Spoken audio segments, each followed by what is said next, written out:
right, so I got a question here that asks, what does buying down points mean? So I'll break it down. I'll break it down for you real quick.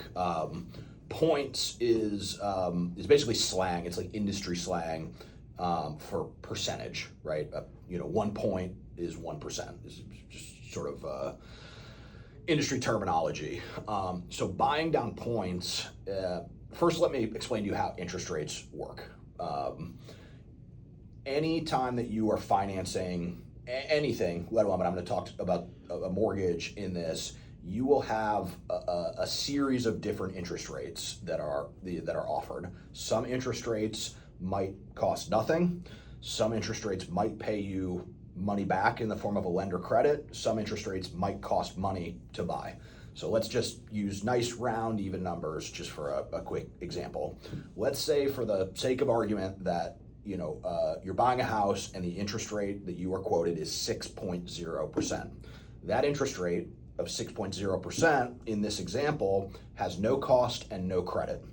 What you may or may not be told in that conversation when someone quotes you 6.0% is that you have the option to take a higher interest rate and receive money back. You might be able to take a 6.25% and receive a 1% credit of the loan amount. So in that scenario, if you're borrowing $300,000 and you get a 1% credit back, you would receive a credit from the lender of $3,000. Now, you also may have the option of buying down the interest rate to get a lower interest rate, and that's what would be referred to as buying points or paying points. So I have a lot of people ask me, well, how much is a point? And how much does that point reduce my loan amount? So typically, 1 point is going to reduce your interest rate somewhere around 0.25%. 1 point refers to 1% of your loan amount. So in that same example, on a $300,000 loan, you would be paying a $3,000 additional fee in order to receive a lower interest rate. Now, there are typically, if you were to look at my computer, if you came into my office and you looked at my computer screen, I could show you a printout that would have interest rates in this scenario all the way from 4% up to 8% with varying costs or credits for each interest rate.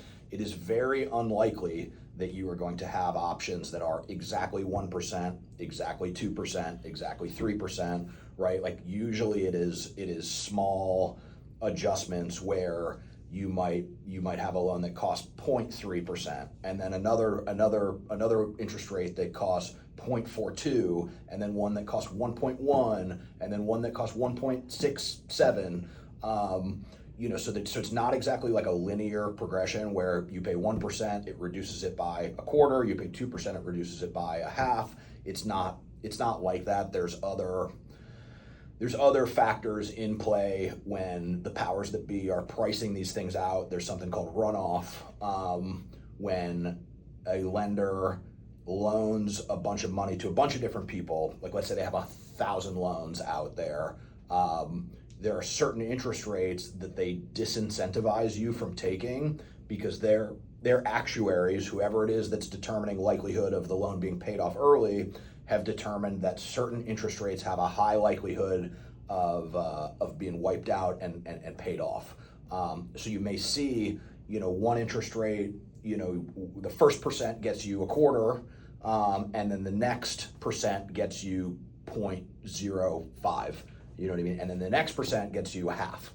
So it's not linear. It always is going to depend. It depends on what's going on in the market. We're like right this very instant, things are a little bit volatile with everything that's going on with the Federal Reserve meeting, which I'll talk about that another time. But just at the time of filming this, yesterday we had a Federal Reserve meeting. There's a lot of dissent going on and disagreement happening. So it's causing some interest rate volatility. So that shook up the buy downs a little bit. It's kind of all over the place, and there's no exact science across the board to really determine exactly what it's going to get you. I always like to have a conversation when I am having like an initial consult with people. I will give them a general range of what to expect and what the different options are, and then once they have actually secured a property, unless that just happens to be on the same day, generally things will have changed.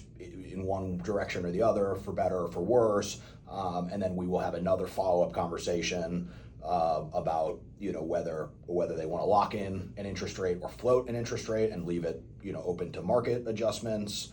And we would discuss the different options for buy downs or increasing rate to receive lender credit, at that time. So again, like most things that I say is consult with a professional if you want actual hard numbers. But this is like a very general overview of what to expect and kind of what we're talking about if we're talking in all this industry lingo.